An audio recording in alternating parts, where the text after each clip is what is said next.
There is a question that lingers quietly in the minds of many people as the years accumulate. It is rarely spoken aloud, but it surfaces in unguarded moments, perhaps after a night of restless sleep, or when a once easy task now requires more effort, or when a familiar name takes an extra moment to surface. The question is simple and unsettling.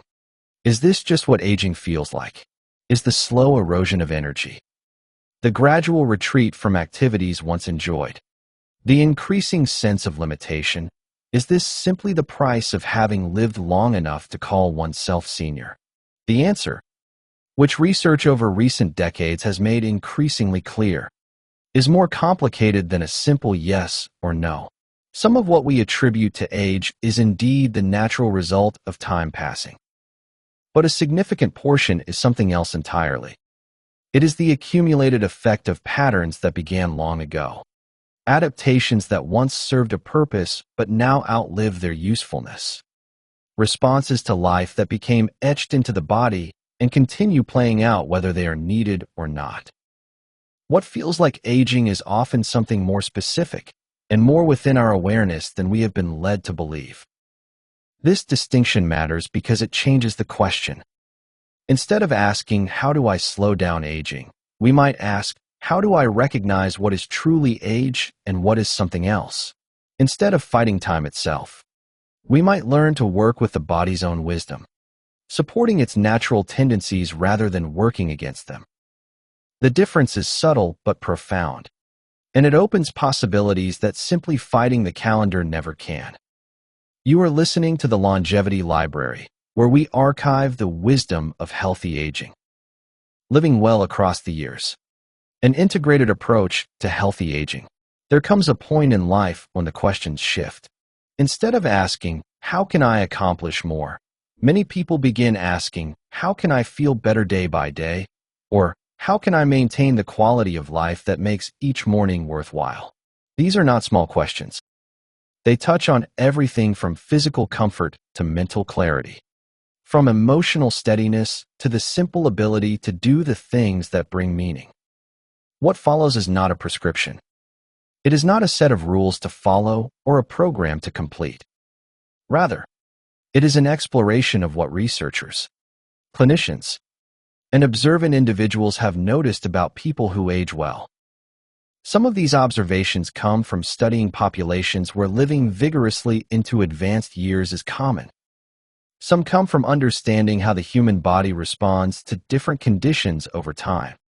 And some come from paying attention to patterns that emerge when people look back on their lives and recognize what served them and what did not. The goal here is not to offer miracles or guarantees. The goal is to provide a framework for thinking about health in a way that is both practical and grounded, so that each person can make their own choices with greater understanding. The nature of aging and the body's conversation. Aging is not a disease. It is a process. One that begins the moment we are born and continues in an unbroken line throughout our lives. Yet within that continuous process, there is enormous variation. Two people of the same chronological age can have bodies that function very differently, minds that work with different degrees of clarity, and spirits that approach life with different levels of energy and engagement. This variation tells us something important. While the passage of time is universal, the way time writes itself on our bodies is shaped by countless factors, many of which are not simply a matter of luck or genetics. The body is not a machine that runs down on a fixed schedule. It is more like a conversation, a continuous exchange between our inherited tendencies and everything we encounter. From the food we eat to the thoughts we think. From the company we keep to the ways we respond to difficulty. Understanding this conversation requires stepping back from the idea that health is simply the absence of disease. Health is something more active. It is the body's ability to respond, to adapt, to repair, to maintain balance in the face of constant challenges. When we talk about aging well, we are really talking about supporting those capacities so that they remain robust for as long as possible. The body has remarkable systems for maintaining itself. Cells are constantly being replaced. Damaged components are cleared away and rebuilt. The immune system patrols for threats. The nervous system adjusts to changing conditions. These processes are not perfect, and they slow with time, but they are always working. The question is whether we are working with them or against them. Many of the factors that influence how well these systems function are within our awareness, if not always within our complete control. The way we move, the patterns of our eating, the quality of our rest, the nature of our relationships, the stories we tell ourselves about our lives. All of these things create conditions that either support the body's self-maintenance or make it more difficult. The architecture of adaptation. One of the most useful ways to think about health across the years is through the lens of adaptation. The human body is designed to respond to its environment. When conditions change, the body changes in response. This is true from the cellular level all the way up to the level of behavior and emotion. Consider what happens when someone lifts something heavy. Muscles experience microscopic damage. The body responds by repairing that damage and adding a little extra strength in case the same demand comes again. This is adaptation. The same principle applies when someone learns a new skill, faces a stressful situation, or recovers from an illness. The body takes information from the experience and adjusts. The trouble begins when the demands become too great or too constant. When stress is unrelenting, the body's adaptive responses can become exhausted. When damage accumulates faster than repair, systems begin to falter. When the signals the body sends are consistently ignored, those signals may become louder and more insistent. This is where the concept of balance becomes central. The body needs challenges to stay strong. Muscles that are never used weaken.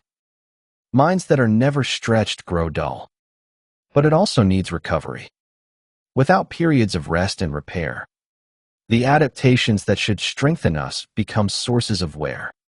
People who age well often show an intuitive understanding of this balance. They remain active, but they also know how to rest. They engage with life, but they also know when to step back. They face difficulties, but they also have ways of processing and releasing the tension those difficulties create. Movement as a foundation. Among the most consistent observations about healthy aging is the role of regular physical activity. This is not about running marathons or achieving athletic feats. It is about the simple, ongoing practice of moving the body in ways that maintain its capabilities. The human body was built for movement. Every system in the body expects to be used. Muscles expect to contract and relax. Bones expect to bear weight. Joints expect to move through ranges of motion.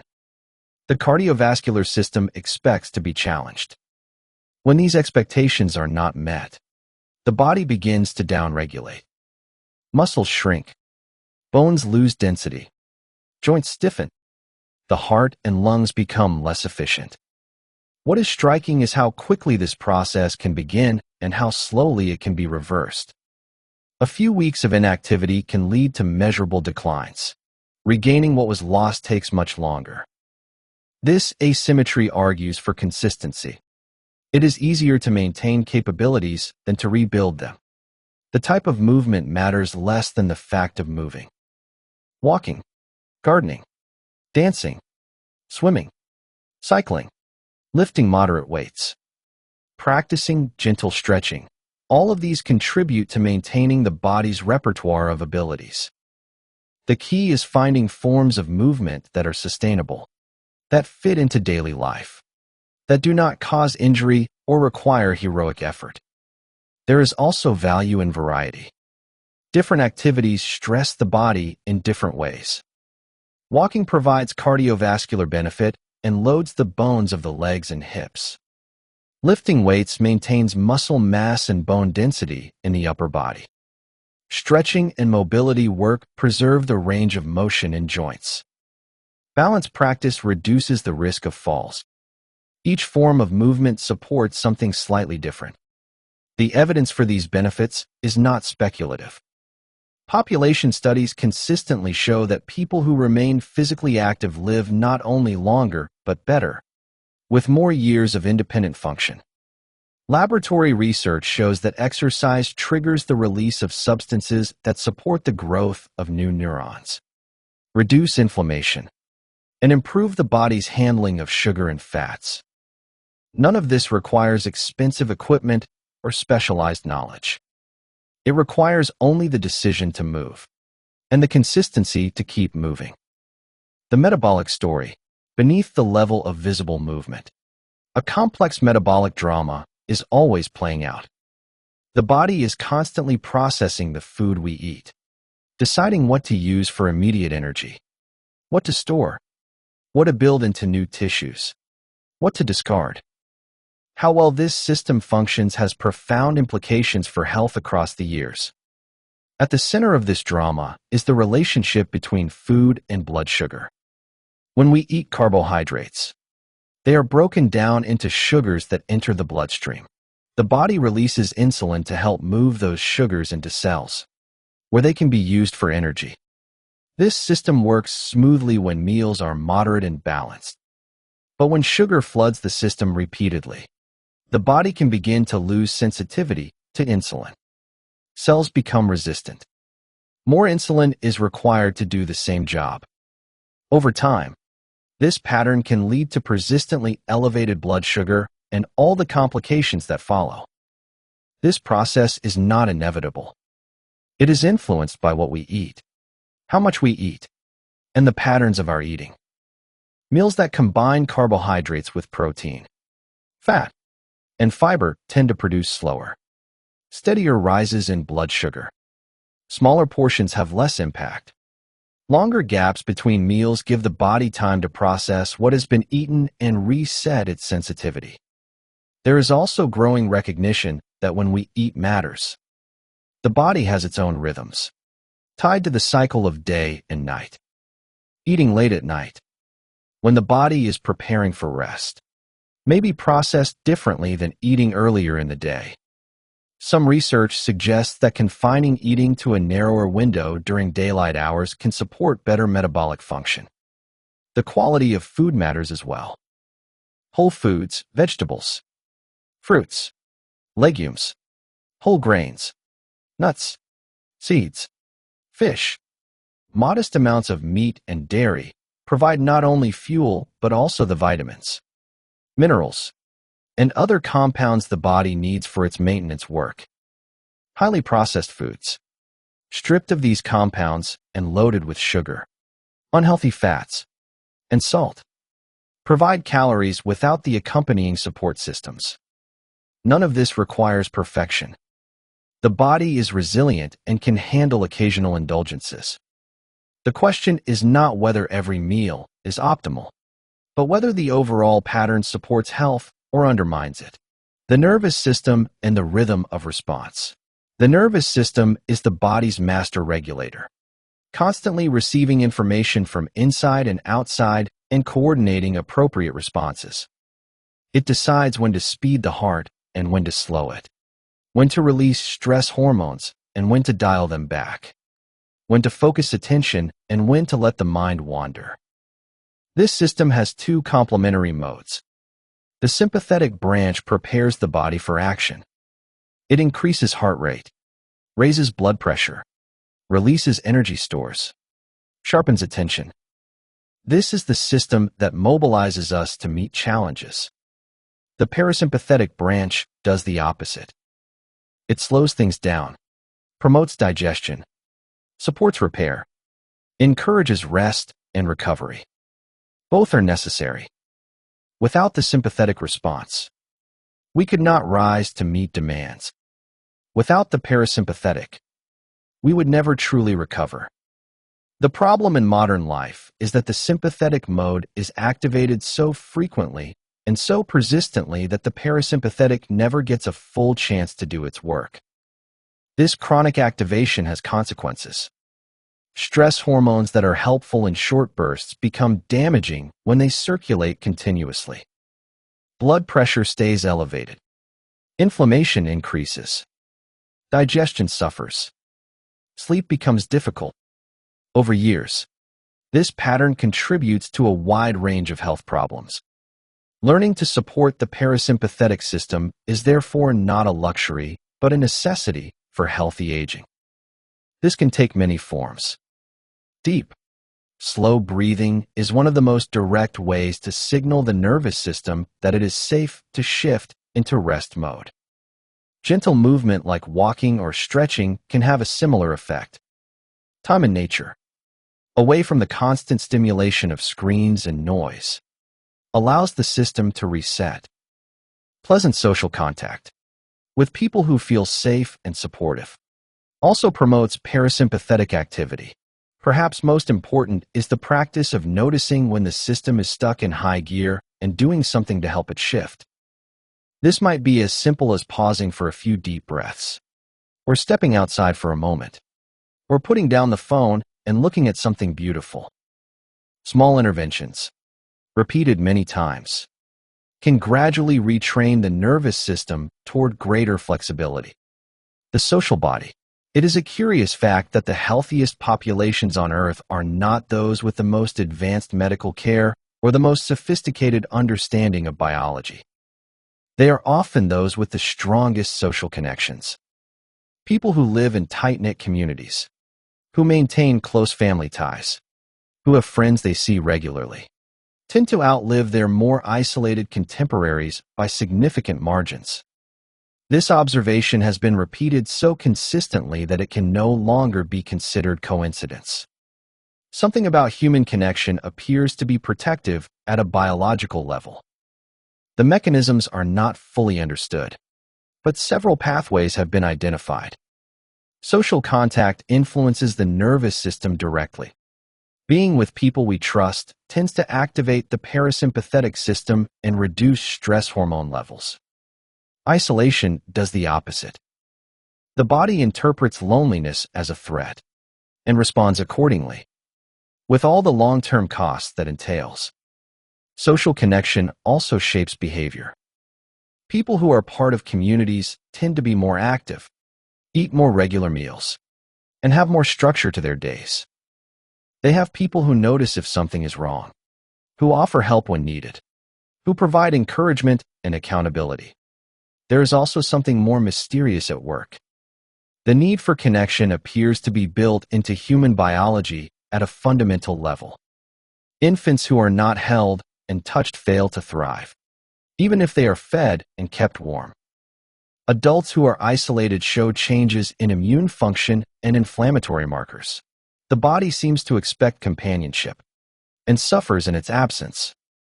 For those who find themselves alone, whether by circumstance or choice, the implications are clear but not always easy to address. Maintaining connection requires effort. It may mean reaching out to family, even when relationships are complicated. It may mean investing in friendships, making time for people even when it would be easier to stay home. It may mean finding new communities through shared interests, volunteer work, or group activities. The effort itself may be part of the benefit. The mind and its stories. The relationship between mind and body is not one way. The mind does not simply sit above the body, issuing commands. It is deeply embedded in the body, and the body is deeply embedded in it. Thoughts trigger physiological responses. Beliefs shape physical experiences. The stories we tell ourselves about our lives affect how our bodies function. This is not mysticism. It is basic physiology. When someone believes they are in danger, the body responds with stress hormones, whether the danger is real or imagined. When someone believes they are loved and supported, the body releases different chemicals, promoting calm and repair.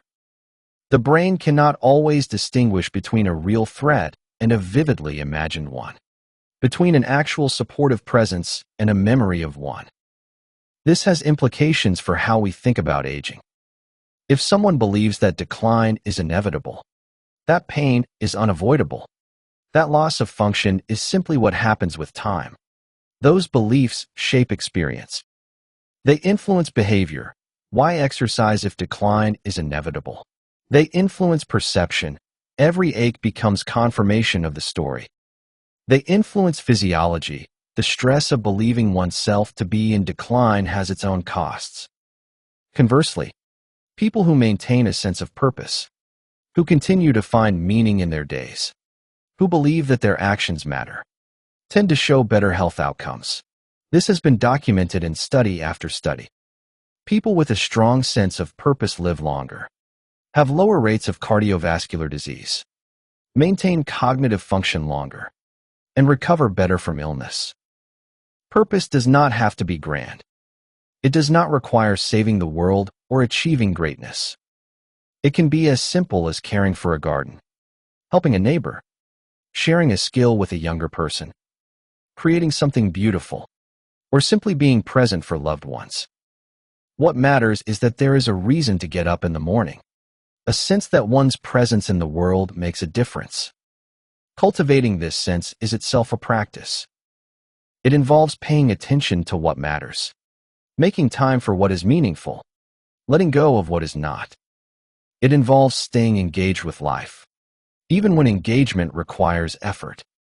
It involves recognizing that the story of aging is not fixed, that each person writes their own version. The body's memory, the body remembers, not in the way the mind remembers, with words and images, but in its own language. It remembers falls and injuries in the way tissues heal and adapt. It remembers periods of stress in the way the nervous system is calibrated. It remembers nutritional shortages in the way metabolism is set. It remembers emotional wounds in the patterns of tension and relaxation. This memory is not necessarily conscious. We do not have to think about an old injury for the body to have compensated around it. We do not have to recall a difficult period for the stress response to have been shaped by it. The body simply adapts to what it experiences, and those adaptations persist. This has both encouraging and challenging implications. On the encouraging side, the body can also adapt to new experiences. It can learn new patterns. Muscles that have weakened can be strengthened again. Nervous systems that have been stuck in high alert can learn to settle. Metabolic patterns that have been shaped by poor nutrition can shift with better choices. The body is always adapting to current conditions, not just past ones. On the challenging side, adaptations that were once useful can become problems. A pattern of holding tension that protected against overwhelming feelings in childhood may create chronic pain decades later. A metabolic tendency to store fat, useful in times of scarcity, becomes harmful when food is abundant. The body does not automatically update its strategies when circumstances change. This is why awareness matters. Noticing where the body holds tension, how it responds to different situations, what patterns repeat. This awareness is the first step toward offering the body new information. Gentle movement can show the body that it is safe to release chronic tension. Good nutrition can show it that scarcity is not imminent. Rest and recovery can show it that constant vigilance is not required. The environment around us. No one lives in isolation. We all exist within environments that shape our options and influence our choices. These environments are physical, social, and cultural, and they matter enormously for health. The physical environment includes the air we breathe, the water we drink, the chemicals we encounter. It includes the layout of our homes and neighborhoods, the availability of places to walk, the presence of green space. People who live in areas with clean air, safe streets, and accessible parks have an easier time maintaining health than those who do not. This is not a matter of personal virtue, but of circumstance. The social environment includes the people around us, the norms they embody, the support they offer. People embedded in communities where healthy behaviors are normal, where walking is common, where cooking from scratch is valued, Where looking after one another is expected, find it easier to maintain those behaviors themselves. The opposite is also true. In environments where isolation is normal, where processed food is the default, where stress is constant, health is harder to maintain. The cultural environment includes the messages we receive about what matters, what is possible, what is appropriate. Cultures that respect elders, that expect continued contribution, that provide meaningful roles for older people, tend to produce healthier older people. Cultures that marginalize the old, that expect decline and disengagement, tend to produce what they expect. Changing environments is not always possible at the individual level, but awareness of environmental influences can help people make choices within the constraints they face. It can also inform decisions about where to live, how to arrange daily life, what communities to invest in. Small changes to personal environment, making the home safer and more navigable, creating routines that support healthy behaviors, reducing exposure to obvious toxins can make a meaningful difference. The pattern of days. Beyond any single factor, what matters most may be the overall pattern of days. Health is not built in grand gestures, but in small, repeated choices. The way each day is structured creates the conditions for either health or its opposite. This is both sobering and liberating. Sobering because it means there is no shortcut, no single intervention that will compensate for a lifetime of poor patterns. Liberating because it means that every day offers new opportunities to make choices that support health. The pattern can shift at any time. It is never too late to begin moving in a different direction. A day that supports health might include some movement, preferably early enough that it does not get crowded out by other demands. It might include meals built around whole foods, eaten at regular times, with enough spacing to allow the body to process what has been consumed. It might include moments of quiet, of rest, of simple pleasure. It might include connection with others, conversation that matters, time spent in the presence of people who feel safe. It might include some engagement with the natural world, even if only a few minutes looking at trees or sky. It might include some activity that feels meaningful, that contributes to something beyond the self. No single day needs to include all of these. The pattern across many days is what matters. Some days will be better than others. Some periods will be harder than others. The body is resilient and can absorb variation. What it cannot absorb indefinitely is a pattern that consistently works against it. The question of genetics. In discussions of aging, the role of genetics often comes up. Some people seem to have been dealt a fortunate hand, living long and well despite habits that would seem to predict otherwise. Others seem to struggle despite doing everything right. Genetics do matter. There is no question that inherited tendencies influence health trajectories. Certain genes appear more often in people who live exceptionally long lives. Certain genetic variants increase susceptibility to particular diseases. This is real and not to be dismissed. But genetics are not destiny. Even genes that increase risk do not guarantee outcomes. Genes are more like switches that can be turned on or off by environmental conditions. The same genetic variant that leads to disease in one environment may remain silent in another. This is the field of epigenetics, and it has fundamentally changed how scientists think about the relationship between inheritance and health. The practical implication is that while we cannot choose our genes, we can influence the conditions that determine whether those genes express in harmful ways. This is not a guarantee. It is a shift in probabilities. But over a lifetime, shifts in probability add up. For most common conditions, genetic contribution is modest. Even diseases with known genetic links, like certain cancers, occur in many people without the associated genes. The majority of cases are not explained by genetics alone. This means that lifestyle and environment are not minor factors, but major determinants of health outcomes. The wisdom of populations. Some of the most useful information about healthy aging comes from studying populations where people live long, healthy lives consistently.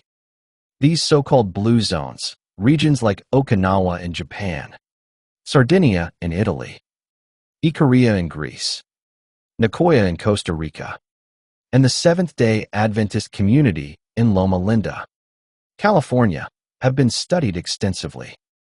What is striking about these populations is not that they have discovered some secret technique or rare substance. It is that their way of life embodies many of the principles discussed here. They move naturally, not as exercise, but as part of daily life. They eat mostly plant-based foods, in moderate amounts. They have strong social connections, often multi-generational. They maintain a sense of purpose, often through continued contribution to family and community. They have routines that include rest and recovery. They are embedded in cultures that support these patterns. None of this is exotic or inaccessible. It is simply the way life was lived for most of human history, before industrialization and modernization reshaped daily existence. The challenge is not to discover something new, but to recover something old, to recreate conditions that support the health our bodies evolved to expect. The role of medical care. None of what has been said should be taken as a dismissal of medical care. Modern medicine has extraordinary capabilities. It can treat infections that would have been fatal. It can repair damaged hearts. It can replace worn-out joints. It can detect problems early, when they are most treatable. These are gifts not to be refused. But medical care is not the same as health. Medicine is what we turn to when health has already broken down. It is repair, not maintenance. The most sophisticated medical system in the world cannot compensate for a lifetime of poor foundations. The ideal relationship between personal practices and medical care is complementary. Good daily habits reduce the likelihood that medical intervention will be needed. Regular checkups and appropriate screenings catch problems that do arise at earlier, more treatable stages. When serious illness occurs, medical care provides tools that personal effort alone cannot. Finding this balance requires wisdom. It means neither rejecting medical help nor relying on it exclusively. It means taking responsibility for the things within personal control while accepting help for things that are not. It means recognizing that health is built day by day, but also that sometimes, despite our best efforts, we need assistance. The integration of approaches. If there is a single theme that runs through all of this, it is integration. The body is not a collection of separate systems, but a unified whole. What affects one part affects all parts. Movement changes metabolism. Metabolism affects the nervous system. The nervous system influences social behavior. Social behavior shapes mental states. Mental states feed back into the body. This integration means that there is no single path to healthy aging. Many different approaches can work, as long as they address the underlying needs of the whole person. A person who loves walking and has good friends and eats simply may be on as sound a path as someone who practices yoga and meditates and follows a strict diet. The forms matter less than the principles they embody. It also means that small changes can have ripple effects. A decision to take a daily walk may lead to meeting neighbors, which improves social connection, which reduces stress, which improves sleep, which supports metabolic health, which increases energy for more activity. The same walk, considered in isolation, seems trivial. Considered as part of an integrated system, it becomes significant. This is encouraging. It means that no one needs to do everything at once. Any step in a healthier direction, consistently maintained, can begin a cascade of positive effects. The important thing is to start somewhere, and to keep going. The question of time. Time is the one resource that cannot be renewed. Everyone has exactly the same amount of it each day, and no one knows how many days remain. This reality can be either frightening or clarifying, depending on how it is approached. In the context of health, the finitude of time argues for a certain kind of wisdom. It suggests that what matters is not just how long we live, but how we live. A long life spent in discomfort, isolation, and loss of function is not obviously better than a shorter life lived with vigor and meaning. The goal is not simply to add years to life, but to add life to years. This shifts the focus from quantity to quality, from extension to preservation. The question becomes not, how can I live longer, but how can I maintain what matters most for as long as possible? For most people, what matters most includes the ability to move freely, to think clearly, to enjoy relationships, to pursue interests, to feel a sense of purpose. These are precisely the things that good daily habits support. Movement maintains mobility. Good nutrition supports brain function. Social connection provides emotional nourishment. Purpose gives meaning to days. The practices that support healthy aging are not separate from a life well lived. They are that life itself, expressed in daily choices. The steady path. There is a temptation, when considering all of this, to feel overwhelmed. So many factors matter. So many choices could be made differently. The gap between how things are and how they might be can seem too large to bridge. But this is a misunderstanding. The goal is not perfection. It is not to achieve some ideal state where every choice is optimal and every system functions perfectly. The goal is simply to move in a direction that feels supportive, to make choices that are better than the alternatives, to build patterns that can be sustained over time. Perfection is not required. Consistency is. A person who walks most days, eats reasonably well most of the time, maintains connections with a few people, and finds some meaning in ordinary life will almost certainly do better than someone who follows a perfect program for 3 months and then stops.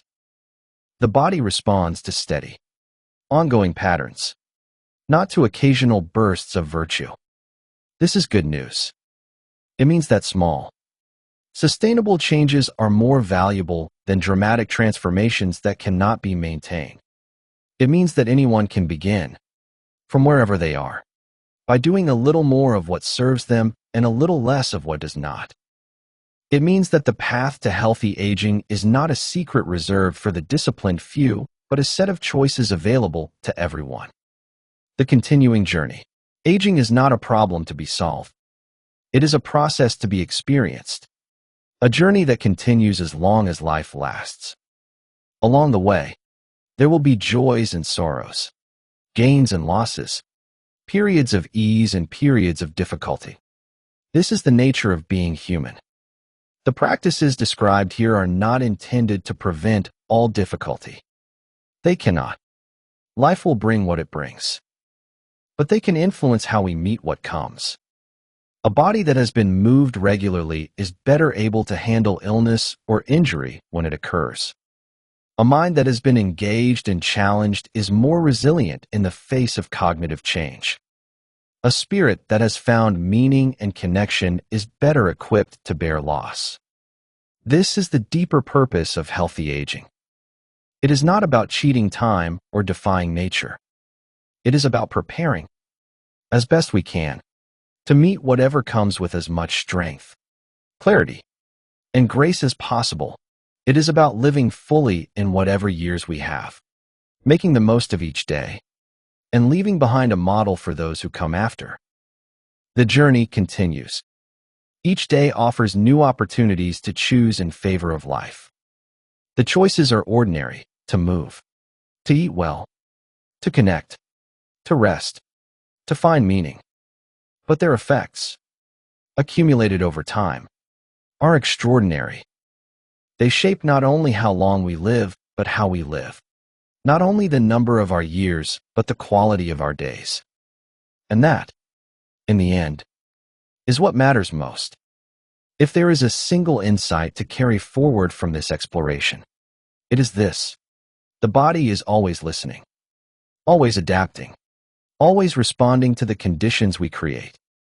The patterns that shape our later years are not fixed in place by genetics or fate. They are built day by day, choice by choice, through the ordinary rhythms of living. This is not a guarantee of perfect health or a promise to forestall every difficulty. It is simply an invitation to notice what supports us and what does not, and to make adjustments while we still can. In the comments below, you might share what you have noticed in your own journey, the practices that have served you, the shifts you have made, the wisdom you have gathered along the way. And if this library of insights has been valuable, you are welcome to explore other volumes in our collection, each one a chapter in the ongoing story of living well across the years. This is the Longevity Library. Listen, learn, and live longer.